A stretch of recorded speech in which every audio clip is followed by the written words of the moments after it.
watching Lookuptv. My name is Louis. It's time for the news.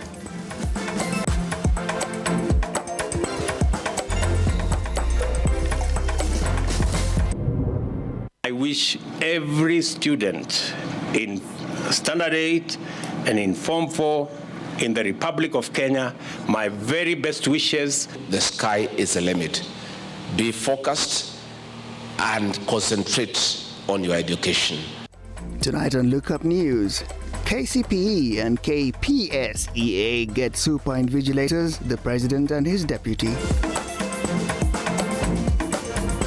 Raila Odinga calls off planned mass action demos. And the High Court says it's okay to go ahead and vet the PSs.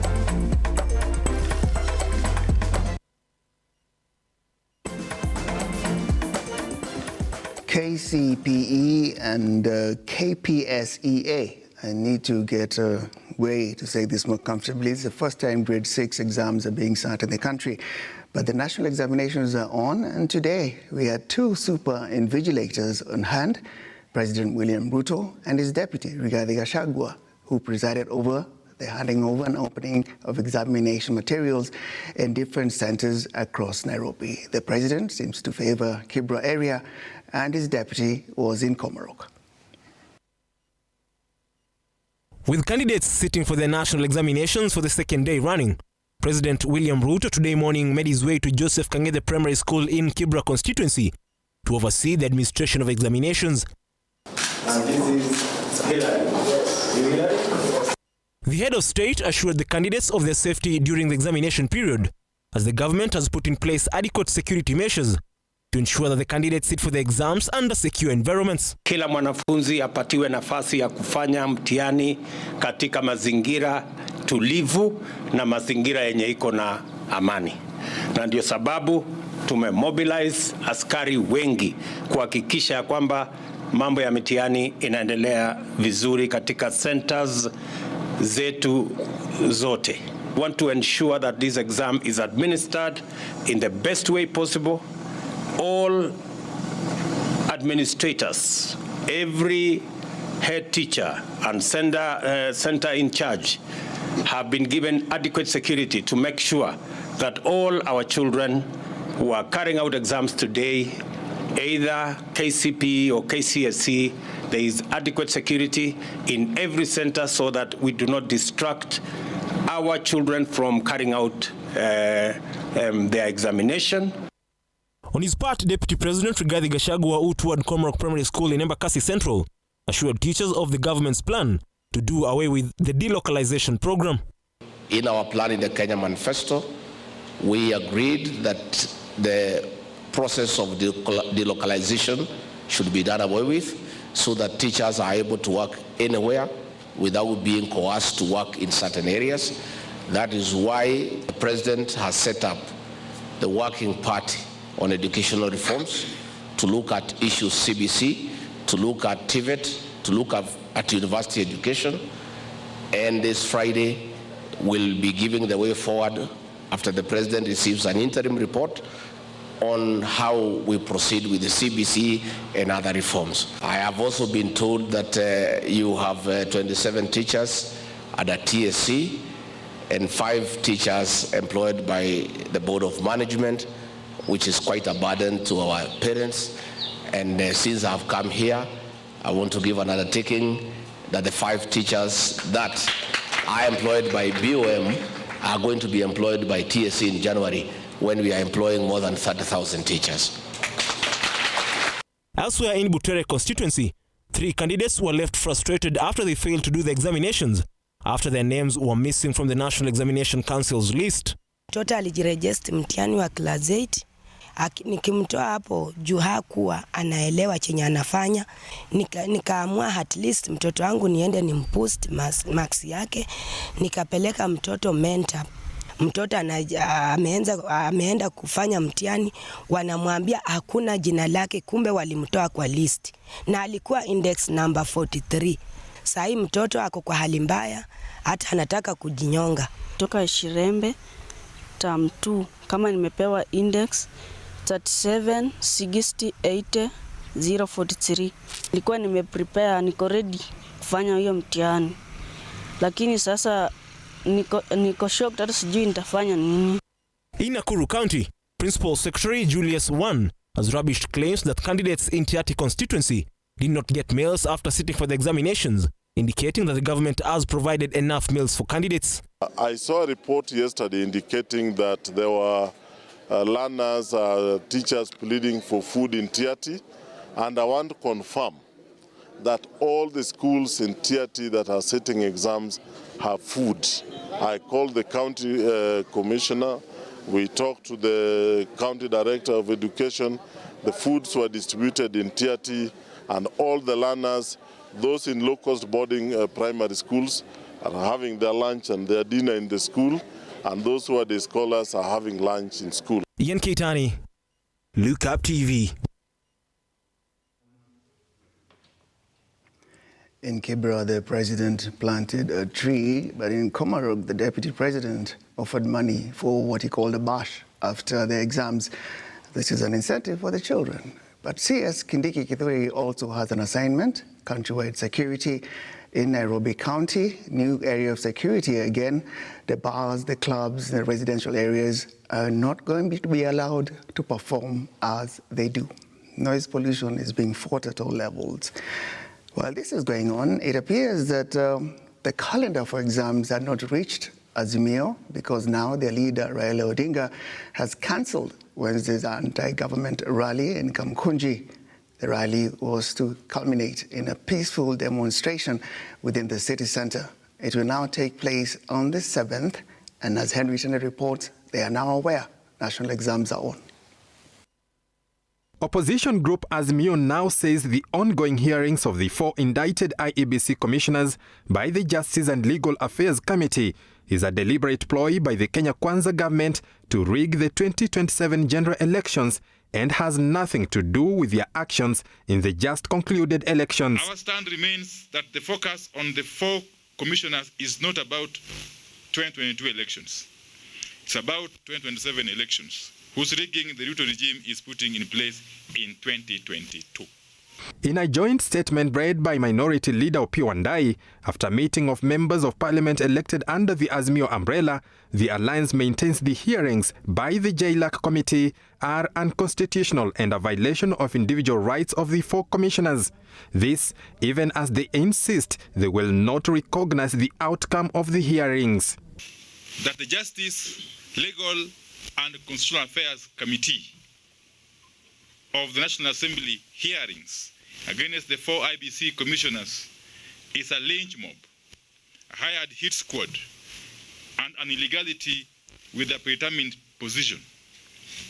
We don't recognize it and won't recognize or honor its findings.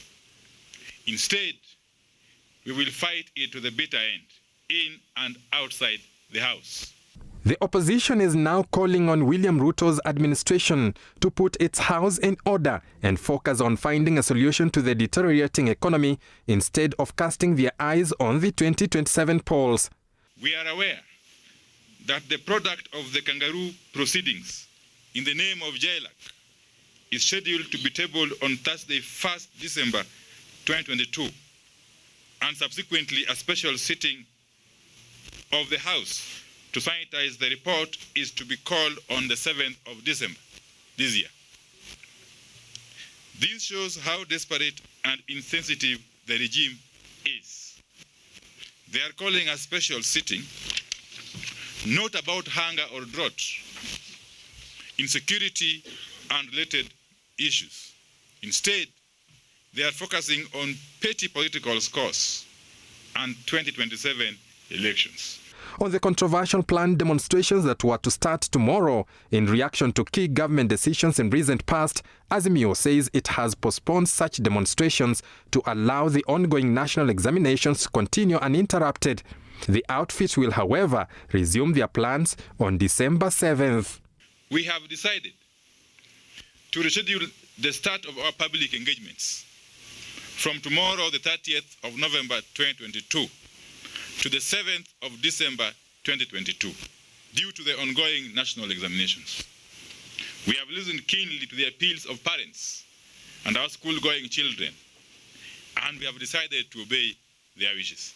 Already, President William Ruto and a section of civil society have raised concerns with the planned demonstrations, urging the opposition leader Raila Odinga to find another way of criticizing the government.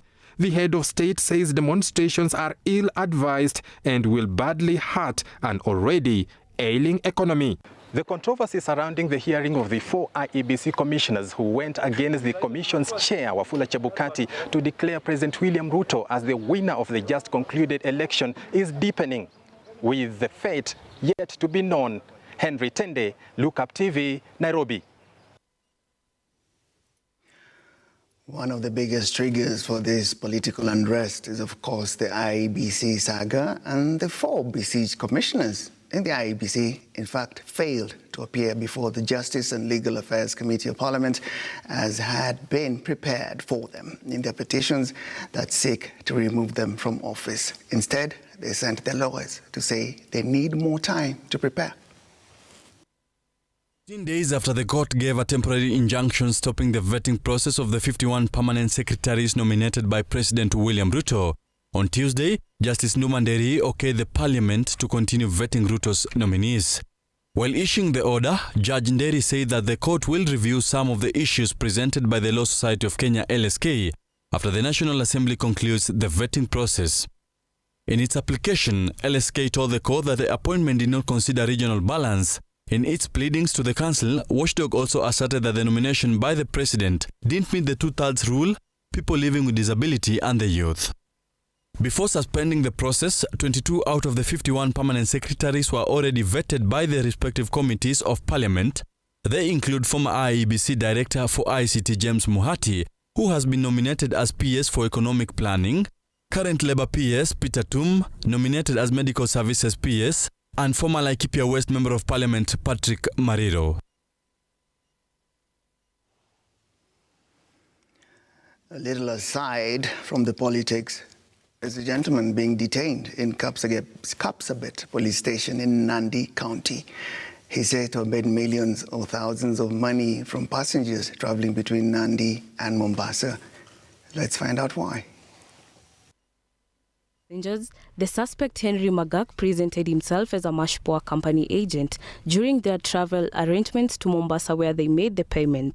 Today we are here with honorable members of Nandi County Assembly reporting a very serious case on one man who has been on the run after conning innocent Kenyans of their sheer hard work. This man by the name Henry Magak has been purporting to be working with Mashpoa Company, that is a transport company doing Kakamega-Mombasa Road. According to the report, when the passengers checked in to start their journey, the imposter agent was nowhere to be seen or traced, a situation that left them stranded, leading them to suffer and even sleep outside shops for more than 2 days while looking for alternative means of transportation. Nilikuja hapa Kapsabet, Mashpoa, kubook gari, but the ticket yenye nilipewa, I was to board the bus using seat number 34. But venye basi ilikuja jana ilikuwa imejaa na ikaenda, tukaambiwa there is a second bus coming. Nikaja hiyo jana, huyo kukata tiketi akakimbia akaniacha. Akasema gari inakuja, gari ikaja ya kwanza ikaenda. Ya pili akasema ya pili inakuja, ya pili haikukuja. Ndio nikakaa hapa mpaka ikafika saa 4 ya usiku. Kwa classic wakanisaidia na mattress. Nikatandika hapo nje nikalala hapo mpaka asubuhi, mpaka saa hizi sijapata ripoti yoyote. Na amechukua pesa zangu 3,000 ameenda nazo.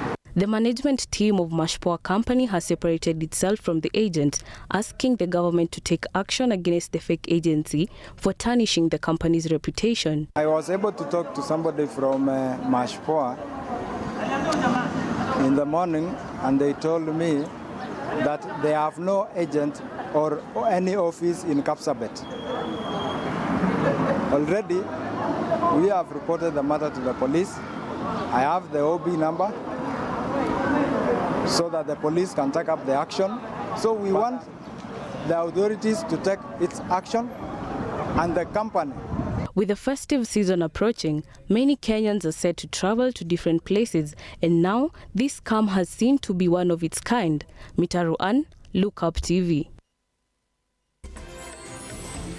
President William Ruto's cabinet is still trying to find its seating arrangement and hierarchy, but the conflict on the importation of maize has seen a statement being sent to Parliament officially regarding when and if the country will import maize.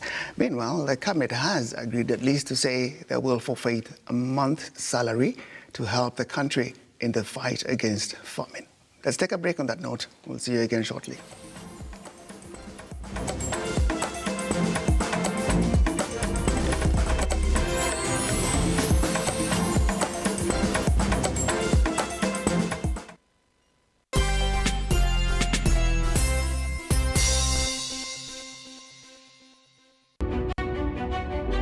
On 1st December 2022, we are marking World AIDS Day at Dagoretti Sub-County Hospital in Mutuini. We are calling out people to come and get tested for HIV/AIDS. So come all and be tested and get a ball. Imagine starting your academic journey here at the foot of Mount Kenya, a place where you can call home. A place where we celebrate our diversity and uniqueness. A place where you can be at your best, at work and at play. That place is Embu College. There's no better place to make the difference than Embu College. Karibu Embu College, where a holistic education matters. Haiso Properties Limited. Bado tunakutangazia Lanet Oasis Nakuru City. Ploti hizi ni za 50 by 100 na ni mita 500 tu kutoka kwenye barabara ya lami. Lanet Oasis kuna maji na stima, barabara za maram na ni karibu na shule ya Anesta Boys. Eneo hili lina usalama wa hali ya juu. Ploti ya 50 by 100 tunakuuzia shilingi milioni 1.6 na hii ndio fursa ya mwisho na bei hii. Tutembelee ofisi zetu hapa jijini Nakuru Tower 1 Building, orofa ya 3 au wasiliana nasi kupitia nambari 0758 707 050 au tuma neno Lanet kwa nambari 21404. Haiso Properties Limited, a culture of trusts. Vera Beauty and Fashion College is focused on being the leading technical and vocational training institute in the region. Our team possesses in-depth knowledge and extensive experience in the industry, offering thorough training in cosmetology, hairdressing, interior design, creative arts, training of trainers, nail technology, and fashion design. With branches in Nairobi, Thika, Meru, Eldoret, and now in Mombasa, our courses ensure that learners are completely equipped with knowledge, competency, and employability skills. Enroll today to be a part of a center of excellence.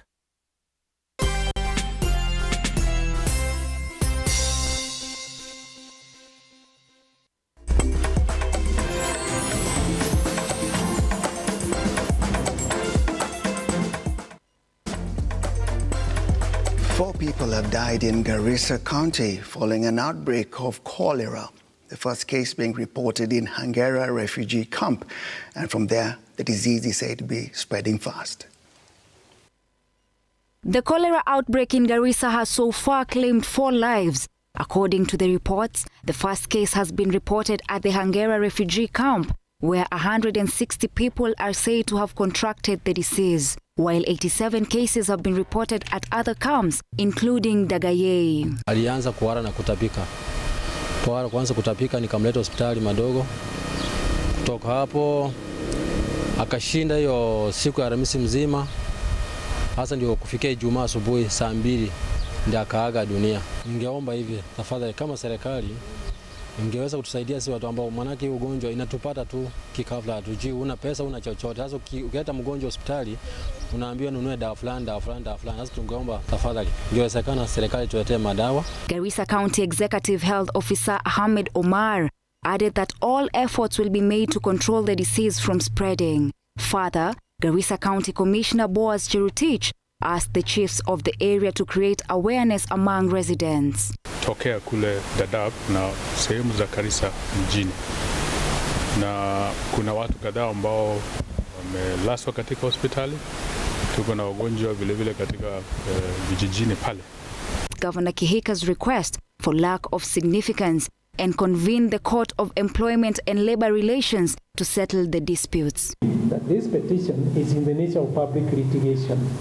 Clearly, the petitioner did not file this petition in personam, but in name. Finally, tension continues to grip in Laikipia County Assembly after members of the County Assembly of Laikipia County are alleged to have the plan to impeach the Speaker of that Assembly from power. Na azima yetu kuu kama vijana katika kaunti ya Laikipia ni kuomba MCA wote ambao walichaguliwa 15 pamoja na wale walioamriwa katika kaunti ya Laikipia washikamane pamoja na Speaker katika kuhakikisha kwamba miswada ya vijana imeweza kutiliwa maanani. The General Secretary of Laikipia County Jubilee Party, Mr. Michael Kabochi, has strongly rebelled against this plan and stated that all elected leaders should unite to serve the citizens as one, regardless of their political affiliations. Tuweza penda kuona Laikipia ambayo iko na amani. Tuweza penda kuona Laikipia ambayo viongozi waliochaguliwa na wananchi wanatenda kazi pamoja. Grace Mureithi, Lookuptv.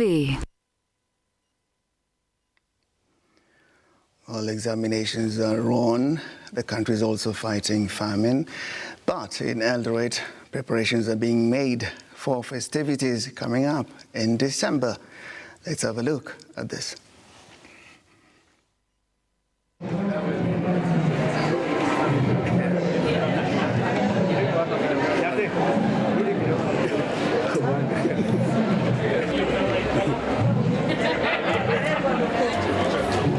This is our 22nd outlet in terms of the supermarket division, and for Eldoret this is our 3rd outlet. In today's opening we're having various offers in various products, grand opening offers and even Christmas offers. We're also having our Chota Kuchota promotion going on for the Christmas and back to school, and we wish our customers all the best in their shopping for this Christmas. Hii ni tawi letu ya 22 nchini Kenya ambayo tunajivunia sana na kusema kwamba watu wa Eldoret tunawashukuru kwa kusupport kwa hii muda yote ambayo tumeingia hii mji.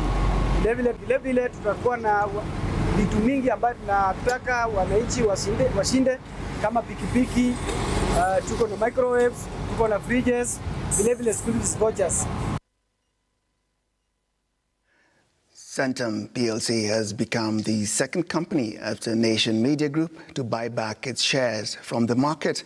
And this is in a bid to rescue its share price through a share buyback program, as John Mkora reports. In a statement, the listed firm says it has plans to buy back 10% of its 66,544,171 listed shares at a maximum price of 9 shillings and 3 cents. Speculation of Centum's intention to enter into the shares buyback program first appeared in the year 2020, but were shelved due to disruption of the COVID-19 pandemic on the market. The firm has seen its valuation gap in the stock market widen, with the company now valued at 16.18% of its net assets per share.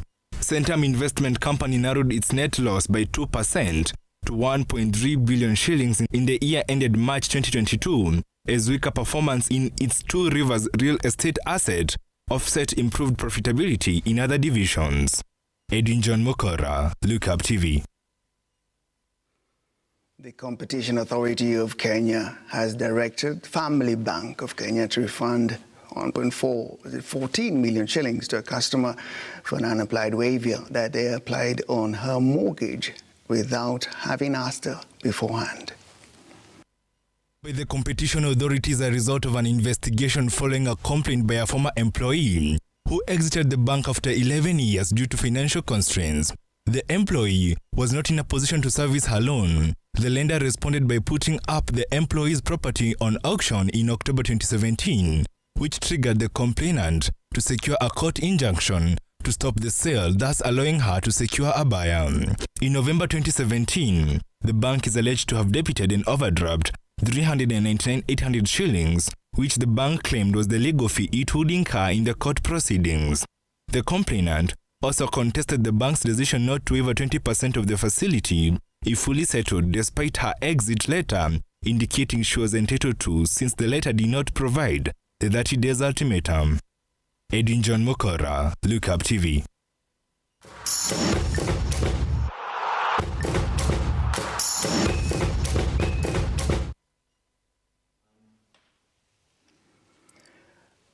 Aside from the World Cup, the draw for the FA Cup third-round fixtures out. Matches that are coming up: Man City will host Chelsea, Liverpool